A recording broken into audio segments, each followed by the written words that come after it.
Assalamualaikum warahmatullahi wabarakatuh. Sebelumnya perkenalkan, nama saya Hendra. Saya mahasiswa keperawatan Fakultas Kesehatan Universitas Muhammadiyah Sukabumi.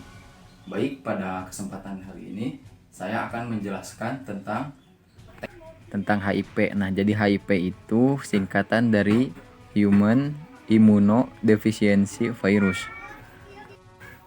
Nah, jadi di sini juga ada pengertian HIV atau AIDS. Nah, HIV itu atau yang biasa disebut dengan Human Immunodeficiency Virus, yaitu virus yang menyerang sistem kekebalan tubuh manusia yang kemudian menimbulkan AIDS.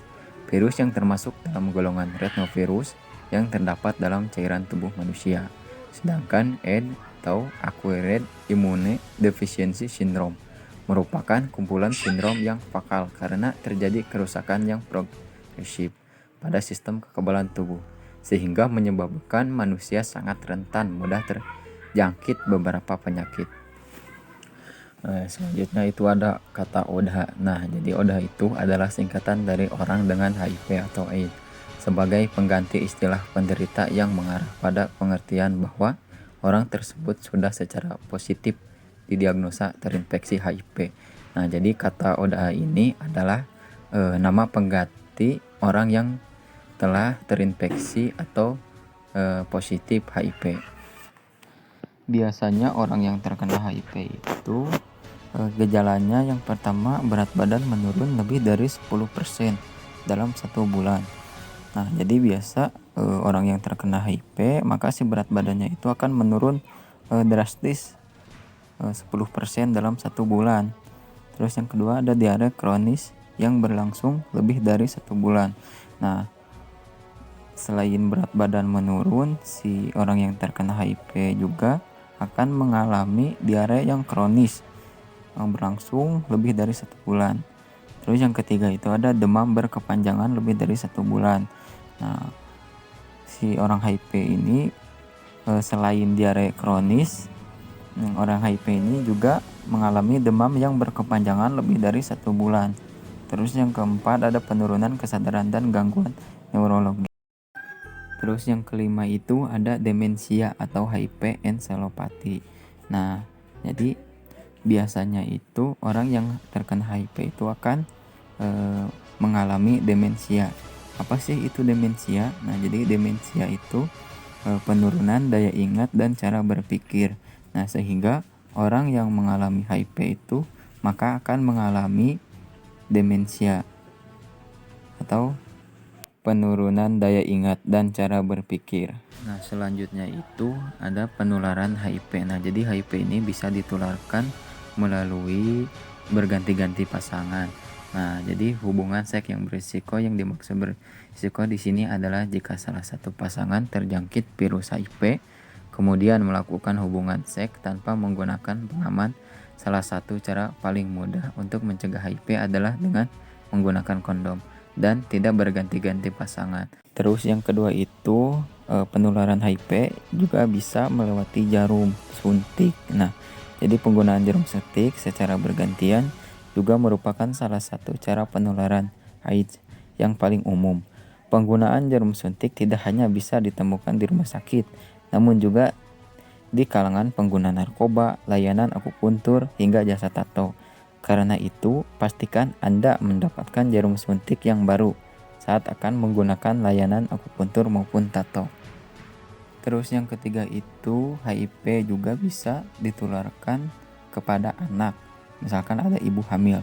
Nah, otomatis si anak tersebut juga akan positif atau mengalami HIV juga. Karena si ibu tersebut mengalami HIV, sehingga ketika anaknya lahir, nah nanti si anak tersebut akan terkena HIV juga. Yang keempat, nah jadi HIV juga bisa ditularkan melalui transfusi darah. Nah, saya di sini akan memberikan contoh. Misalkan ada orang yang kecelakaan, sehingga si orang tersebut harus dilakukan transfusi darah. Nah, setelah dilakukan transfusi darah, ternyata si darah tersebut dari orang yang terkena HIV, sehingga si orang tersebut yang dilakukan transfusi darah itu akan terkena HIV juga. Selanjutnya itu HIV tidak menular melalui yang pertama itu gigitan serangga, contohnya seperti nyamuk. Nah, jadi contohnya seperti nyamuk menggigit si orang yang terkena HIV. Kemudian si nyamuk tersebut menggigit orang lain. Nah, itu juga tidak bisa menular atau menularkan HIV. Terus yang kedua itu ada bersin atau batuk. Nah, contohnya seperti di pinggir kita ada yang terkena HIV. Nah, terus si orang tersebut itu bersin atau batuk di pinggir kita. Nah, itu juga tidak bisa menularkan HIV ke kita. Terus yang ketiga ada bersentuhan. Misalkan kita punya teman yang memiliki atau mempunyai HIV. Nah, otomatis kalau misalkan kita sama teman itu suka bercandaan sehingga si teman tersebut bersentuhan sama kita, itu juga tidak bisa menularkan HIV ke kita. Terus yang keempat, berbagi makanan atau minuman. Nah, misalkan si orang HIV itu lagi makan atau lagi minum, terus si orang HIV itu pengen berbagi makanan atau minuman ke kita. Nah, terus kita minum minuman bekas orang yang terkena HIV. Nah, itu juga tidak bisa menularkan HIV ke kita. Terus yang kelima itu berciuman.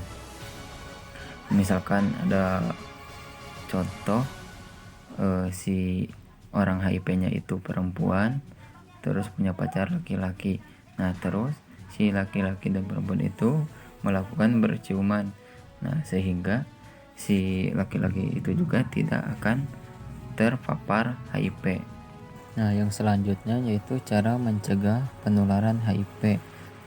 Nah, di sini yang biasa kita sebut ABCDE. Nah, jadi kita bahas satu-satu. Yang pertama A. Nah, A ini singkatan dari abstinence, yaitu yang artinya jauhi hubungan seks berganti-ganti pasangan.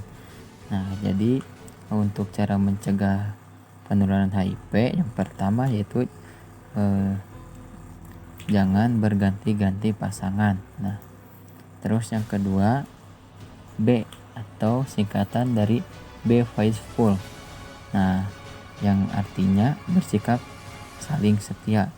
Nah, jadi kalau misalkan kalian mempunyai pasangan atau pacar, nah diharapkan harus setia tanpa bergonta-ganti pasangan, karena ini juga cara mencegah penularan HIV.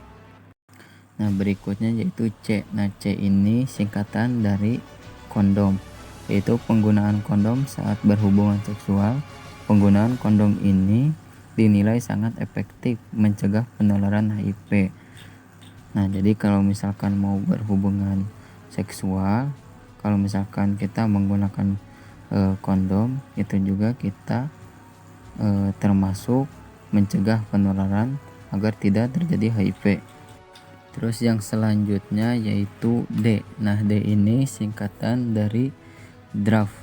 Nah, itu yang artinya jangan memakai narkoba. Kasus penularan HIV juga banyak terjadi pada pengguna nafza, suntik secara bergantian. Terus yang terakhir yaitu E atau singkatan dari equipment, yang artinya menggunakan peralatan steril.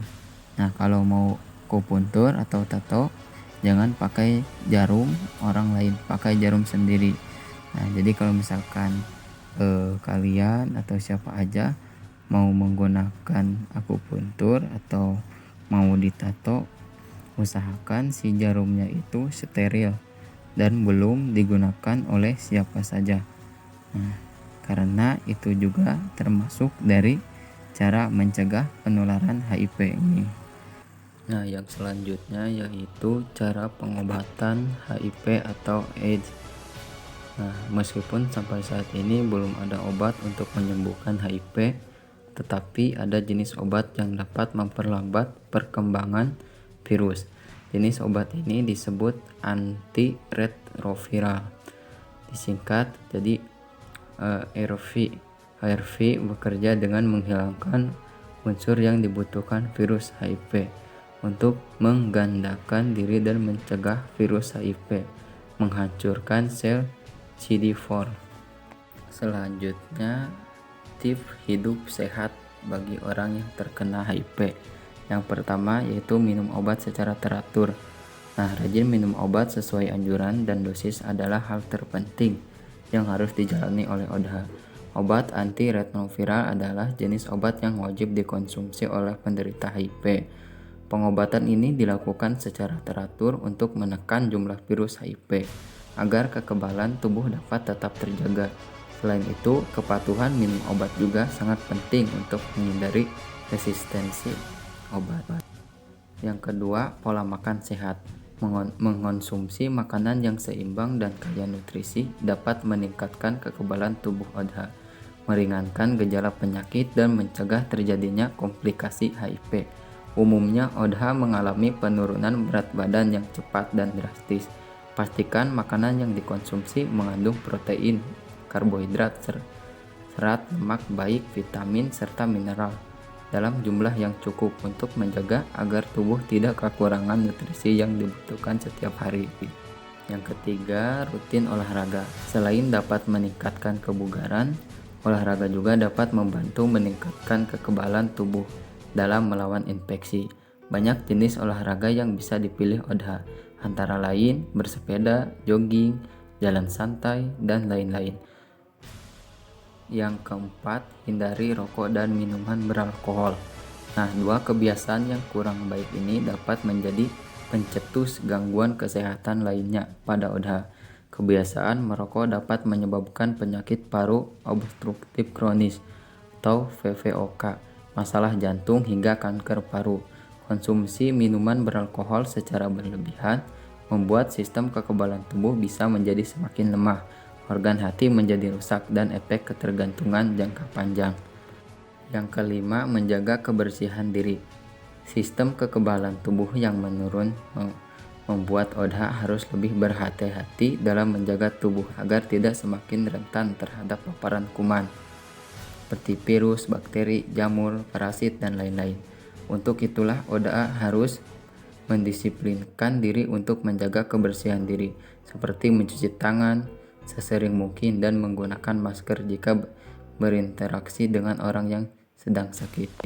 Yang terakhir atau yang keenam, mengurangi stres. Nah, menjadi ODHA memang tidak mudah.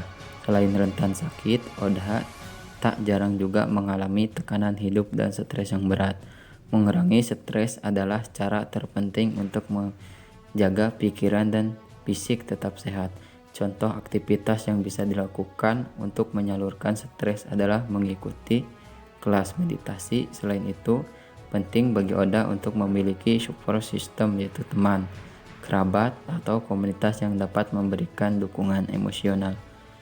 ODHA juga dapat mencari bantuan profesional seperti dokter atau psikolog jika dirasa perlu. Meski positif HIV, bukan berarti ODHA tidak dapat menjalani hidup dengan sehat. Dengan kesehatan yang terjaga baik, niscaya ODHA dapat tetap produktif dan memiliki kualitas hidup yang baik. Mungkin itu saja yang bisa saya sampaikan. Kurang lebihnya mohon dimaafkan. Jauhi penyakitnya, dekati orangnya. Wassalamualaikum warahmatullahi wabarakatuh.